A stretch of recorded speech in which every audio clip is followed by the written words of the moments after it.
So you are documenting, or you have been documenting your whole life as it's been since COVID-19, and I want you to run it down. This started in the middle of March or late March? Late March. March 22nd was my last day working. So what happened? How do you even know something was wrong? How'd that all go down? Okay, well, I had the signs and symptoms: chest pains, sweats, muscle aches, a cough, a dry cough, migraines. But the biggest takeaway from that was the shortness of breath. Wow. And so you go to the doctor, you get tested, I'm assuming? Yes, I was tested. In Ohio, they have a protocol hotline that you call and you let them know your signs and symptoms. And if it meet the criteria for COVID, then they'll have you come in, do a nasal screening, and then test it within a couple of days and have your results. I heard that's not pleasant, the test. No, it's not. Yeah. So you got it. Kind of burned. Did you go to the hospital immediately, like as that was going on? Yes, yes. They had me come to a parking lot where they isolated, pretty much just to keep the population controlled. They administered a test. I had to wait a couple of days. I was diagnosed, and then everything went downhill. How bad did it get for you? Because doctors are saying everyone's different. What was your case like? I mean, how bad did you get? Well, I was hospitalized. I was on oxygen. I had pneumonia at the time as well. You So I had had a couple of you had pneumonia as this was all happening. correct. I think pneumonia is a side effect of COVID, or can come with COVID. So So I was battling two battles. not on a ventilator though. No vent. Okay. How long were you in the hospital? From March 26th to April 6th. Wow. Okay. How was and you're talking about in your film, you want to document the care. How was the doctors, the nurses, were they good? I mean, were they still learning about all this too, did it seem like, or Well, I think it was a learning process for everyone. There was a lot of testing that was going on relative to different cases. Everybody had different signs and symptoms. And in my case, my oxygen was pretty much kept at 2 liters. So I wasn't in a position to where I was going to be intubated, but it was bad enough for me to, need oxygen. how did you get better? What did they do? Was it medication? Was it rest? Because a lot of people, we don't hear from people like you that have been through it. How are you able now to sit here and recover? How did you recover? Oh man. Well, I kept my peace of mind. That's a big factor because with COVID, the different changes and the pain and the weakness and the sweating, you never know what's going to happen next. Hmm. And for me, breaking my fever with Tylenol, that was a routine. Staying hydrated was a routine. Yeah. I had to be taken off like my lactated ringers because my lungs was retaining the fluid. So I had to drink my fluids instead of taking it by IV. Okay. Um, I just tried to keep a sound mind. I took the medications that were given and just stayed positive. So mentality had a lot to do with it, you think? Absolutely, absolutely. So you sound like you were fortunate. I mean, you were hospitalized, which is bad, but so many people have it worse. I don't know if you have friends or family that have been through this, but you probably hear stories. I mean, they're dying every day. It's just sad. Right. Yeah. It's definitely something that is you never know which way it'll go. And usually from speaking to the doctors, usually between 24 and 48 hours, if you will have a case that will definitely deplete everything or if you can maintain.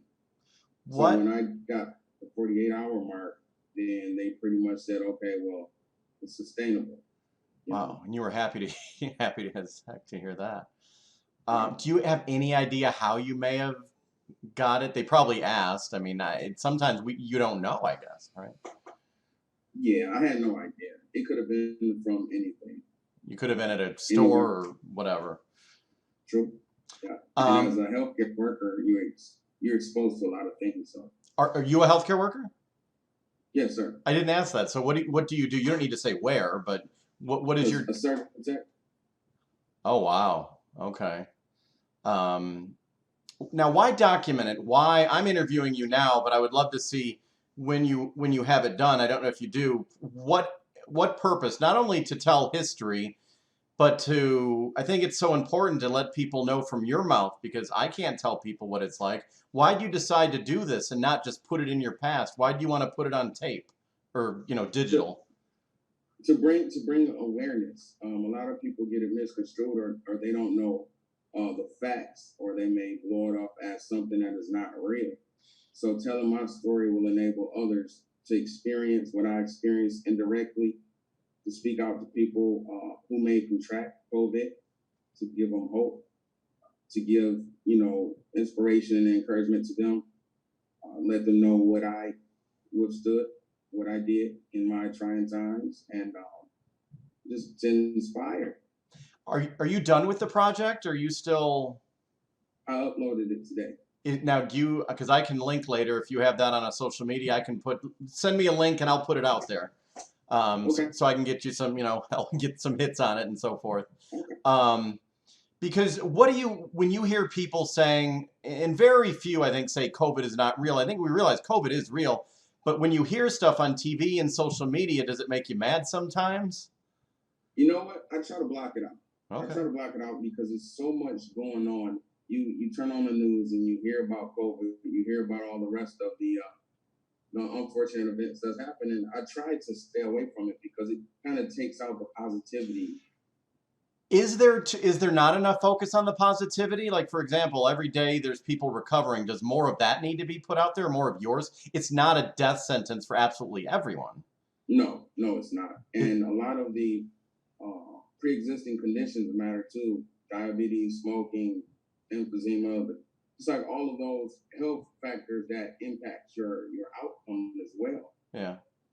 So I think people should be conscious about how they treat their bodies, um, in regards to every aspect of your life impacts the other.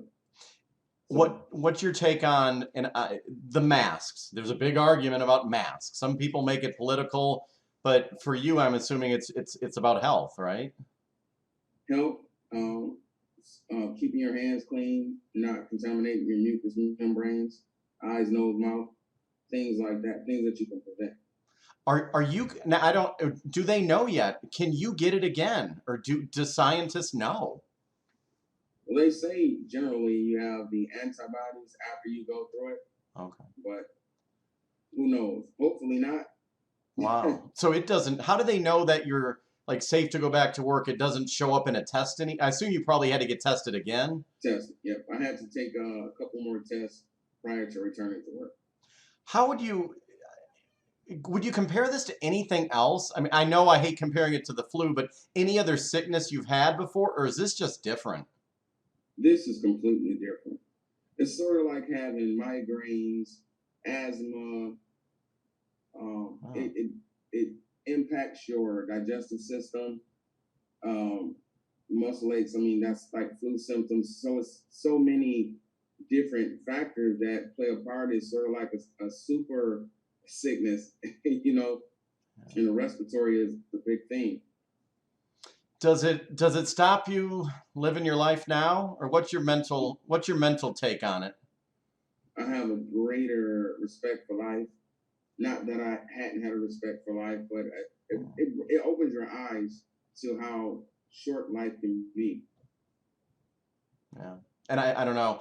I'll ask. You may not know, but in Michigan, you have family here. You're in Ohio, and you come back to Michigan probably to visit and family and friends. What are the differences between the states on how they're handling this? Any idea? I mean, you were treated in Ohio, but are you hearing differences like Ohio versus Michigan, or is it hard to compare the It's two? I think it's still a work in progress. Yeah. You have to treat people differently due to their symptoms. So I was administered a hydrochloroquine, and that's the anti-malarial drug. Oh, you were given that. Yes, Okay. yes. How did that? Sorry to interrupt. How did that work with you?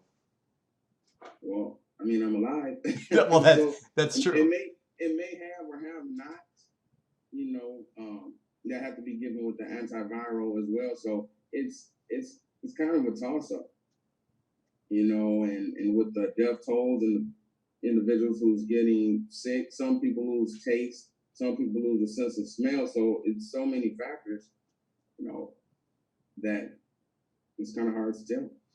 Any last question? One of the last questions. Any advice to people who are just so down and depressed, and even people who don't have COVID or have family? It gets depressing to hear the news and to go on social sometimes. Any advice to uplift people? How do you do it? Because there's a lot of people that they just can't get out of the mental, breakthrough. Appreciate what you do have. Okay. That would be my word of advice. Appreciate what you do have, because it's not until something jeopardizes what you do have to really realize how good you have it. Whether it's people, whether it's finances, whether it's, you have to appreciate what you do have, because someone always have it worse.